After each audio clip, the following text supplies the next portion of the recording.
Have you ever noticed something strange? The strongest men in the room rarely try to convince anyone they're strong. They don't chase validation.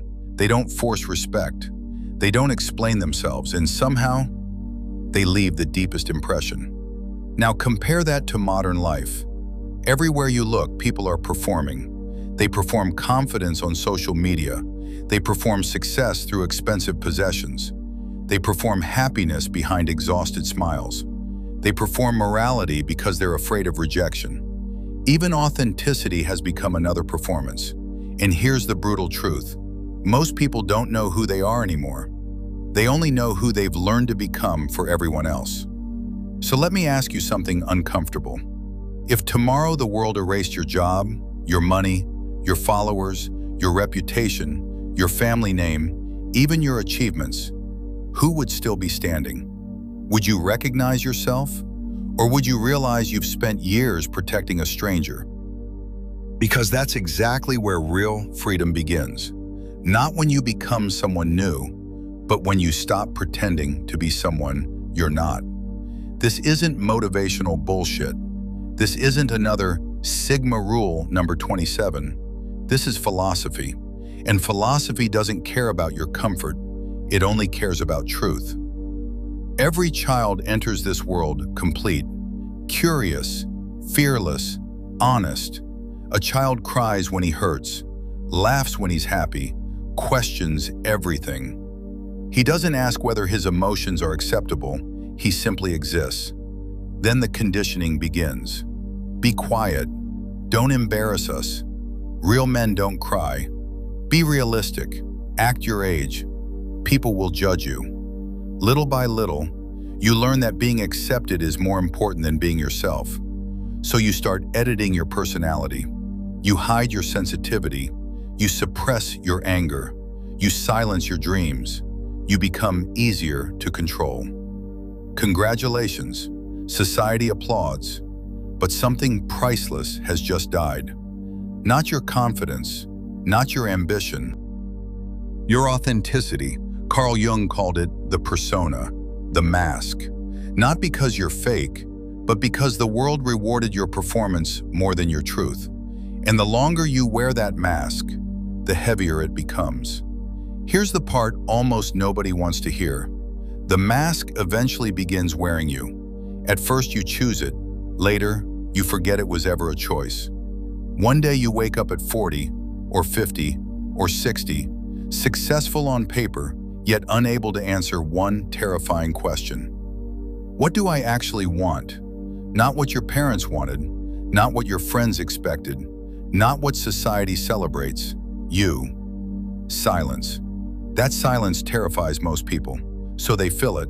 More work, more entertainment, more scrolling, more drinking, more distractions. Anything except sitting alone with themselves. Because deep inside, they're afraid there might be nobody home. The modern world profits from your confusion. Think about that. Advertising tells you you're incomplete.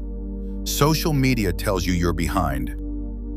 Influencers tell you success is one purchase away. Politicians tell you who to hate. Corporations tell you what to desire. Algorithms study your fears better than your closest friends. And every single one of them benefits if you never discover who you really are. Because a man who knows himself cannot easily be manipulated. He buys less, he panics less, he envies less, he obeys less. He becomes difficult to sell anything except the truth. That's dangerous, not for him, for the system. Marcus Aurelius wrote something that echoes across 2,000 years. The happiness of your life depends upon the quality of your thoughts. Not your status, not applause, not public approval, your thoughts. Because your inner world eventually becomes your outer life. If your identity depends on the opinions of strangers, you're their prisoner.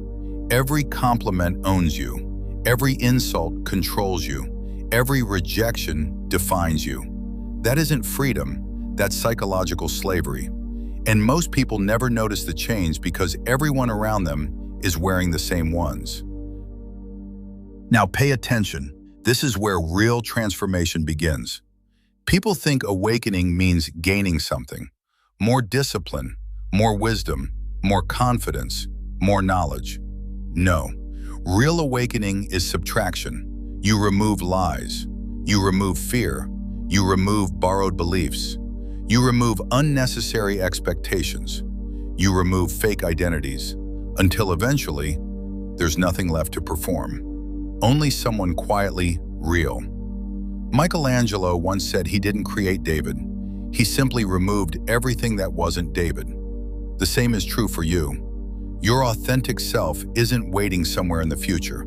It's buried beneath years of conditioning. Here's something I learned the hard way. Performance is exhausting. Not physical exhaustion, existential exhaustion. When you constantly monitor every word, every opinion, every facial expression, every decision, your nervous system never truly rests. You become addicted to management, managing impressions, managing expectations, managing emotions, managing people. Eventually, you don't even know whether you're making choices or simply reacting to invisible programming installed decades ago. And then you wonder why you feel tired all the time. Because pretending burns energy. Truth doesn't. The Sigma path has never been about isolation. That's another internet myth. Solitude is not escaping people. It's escaping noise. There is a massive difference. Loneliness says, I need people to complete me.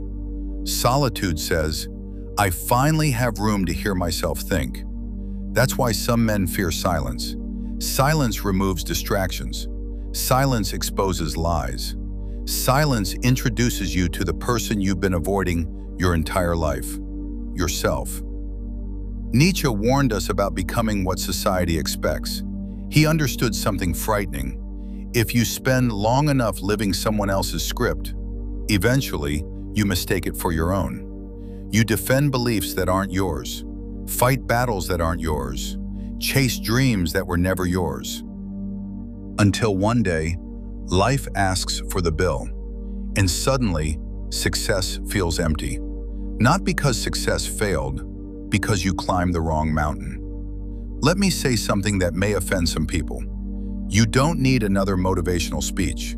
You don't need another productivity hack. You don't need another millionaire telling you to wake up at 4 in the morning. What you need is brutal honesty. Because honesty changes everything. When you admit you're unhappy, healing begins. When you admit you're afraid, courage becomes possible. When you admit you've been pretending, freedom quietly walks through the door. Truth hurts, but lies imprison. Choose your pain. Here's another uncomfortable reality. Not everyone will like the real you. Some relationships survive only because you keep wearing the mask. The moment you become honest, they become uncomfortable. The moment you stop people-pleasing, they accuse you of changing. They're right, you did. You stopped acting. And actors always disappoint audiences when they leave the stage. Let them. Your responsibility isn't to maintain someone else's illusion. It's to live your own truth. This is why authentic men often appear calm. Not because life became easier, because the internal war ended. They're no longer fighting themselves. They're no longer trying to impress rooms that don't matter. They're no longer negotiating their values for temporary approval. Peace isn't found, it's uncovered, hidden beneath years of unnecessary conflict. Imagine carrying a backpack since childhood. Every criticism, another stone. Every rejection, another stone. Every betrayal, another stone. Every fear, another stone. Eventually, you forget the backpack exists. It simply becomes your normal. Then one day, someone asks you to put it down. Suddenly, you feel lighter, not because life changed overnight, because you finally stopped carrying what was never yours. That's what philosophy has always tried to teach. Not how to escape suffering, how to stop carrying unnecessary suffering. There's a difference. Here's the irony. The moment you stop chasing respect, people respect you more. The moment you stop demanding attention, people notice you. The moment you stop performing confidence, real confidence appears.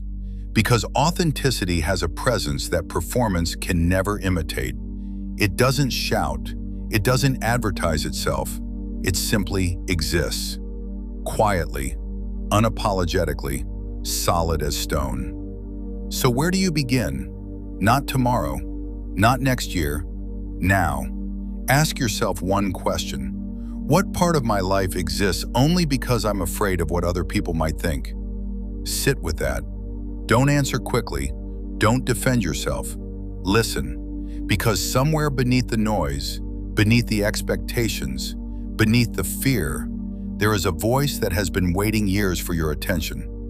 It has never disappeared, only been ignored. And once you hear it, really hear it, going back becomes impossible. The world doesn't need more performers. It has enough. It doesn't need louder opinions. More outrage, more masks, more carefully edited lives. It needs men who can stand alone without becoming bitter. Men who tell the truth even when it costs them. Men who choose character over applause. Men who would rather lose popularity than lose themselves. That is strength. Not dominance, not intimidation, integrity. The day you stop performing, your real life doesn't suddenly become easier, but it becomes yours. You'll lose some people. You'll disappoint others. You'll confuse those who benefited from your silence. Good. Every authentic life has a price. Pay it willingly, because the alternative is spending decades imprisoned inside a character you created to survive. And survival is not the same as living. One merely keeps your heart beating, the other finally lets your soul breathe. So don't ask yourself how to become more successful. Ask yourself something far more dangerous. Who would I be if I stopped performing today? The answer to that question won't just change your future, it will introduce you to the only person you were ever meant to become. Not a Sigma, not a Stoic, not a legend, simply yourself.